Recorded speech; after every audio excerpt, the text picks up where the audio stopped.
À celui qui est ferme dans ses sentiments, tu assures la paix. La paix parce qu'il se confie en toi.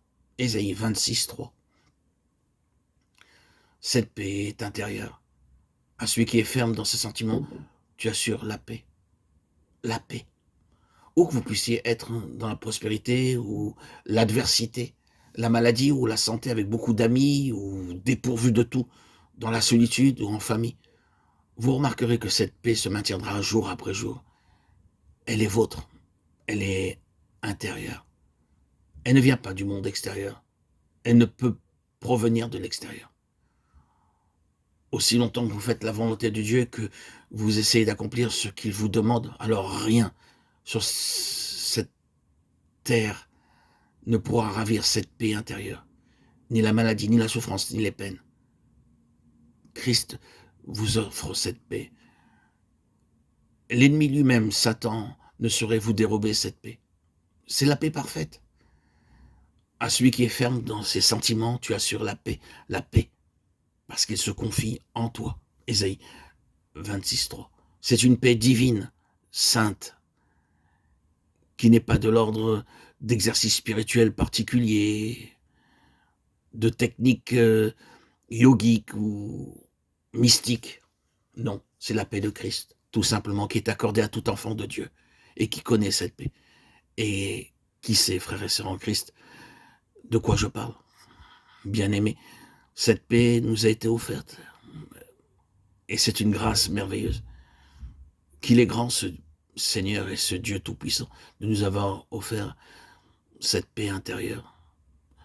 Ceux qui ne connaissent pas le Seigneur Jésus-Christ ne peuvent avoir cette paix. Ils n'ont pas la paix. Malgré leur avantage terrestre, ils sont remplis de crainte, de malheur. Cette paix est seulement l'apanage de ceux qui connaissent le Seigneur Jésus-Christ par expérience. Cette paix ressemble à un fleuve. De même que l'eau augmente dans un fleuve, de même la paix augmente tous les jours. Il engloutira la mort en victoire, et le Seigneur l'Éternel essuiera les larmes de dessus tout visage, et il ôtera l'opprobre de son peuple, de dessus toute la terre. Car l'Éternel a parlé. Ésaïe 25, 8.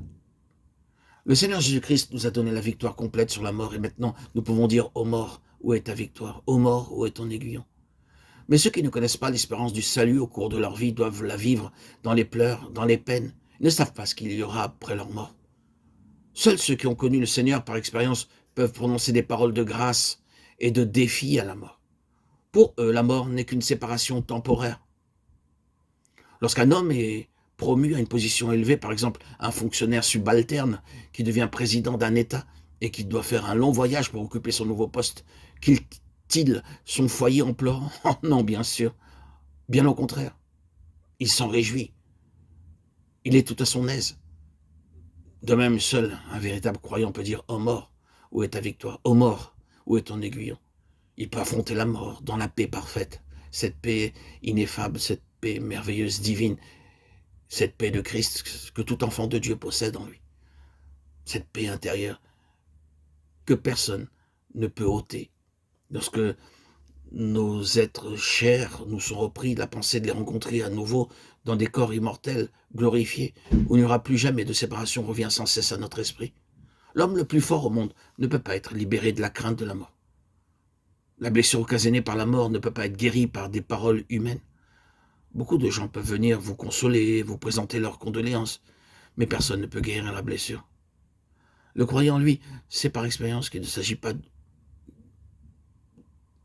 d'une séparation définitive. Ce n'est qu'une séparation temporaire. La personne qui meurt dans le Seigneur peut quitter cette terre dans la paix parfaite en disant « Je viens à toi, Seigneur.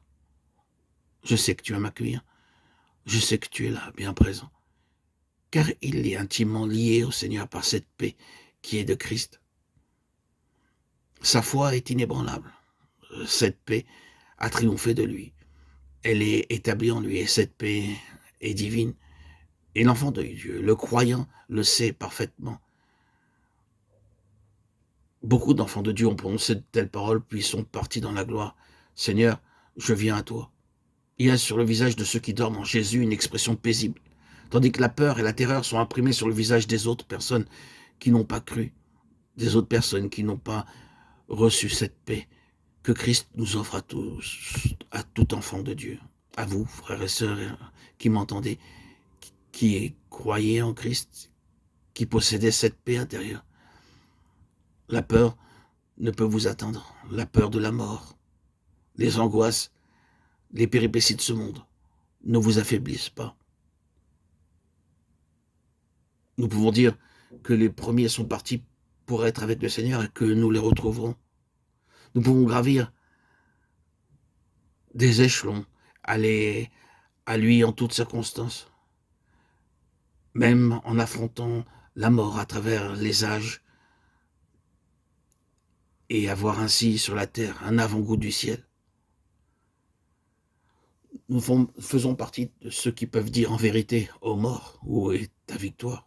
Ô mort, où est ton aiguillon? Nous faisons partie d'un ensemble d'hommes et de femmes héritiers du royaume, qui affrontons la mort dans une paix parfaite.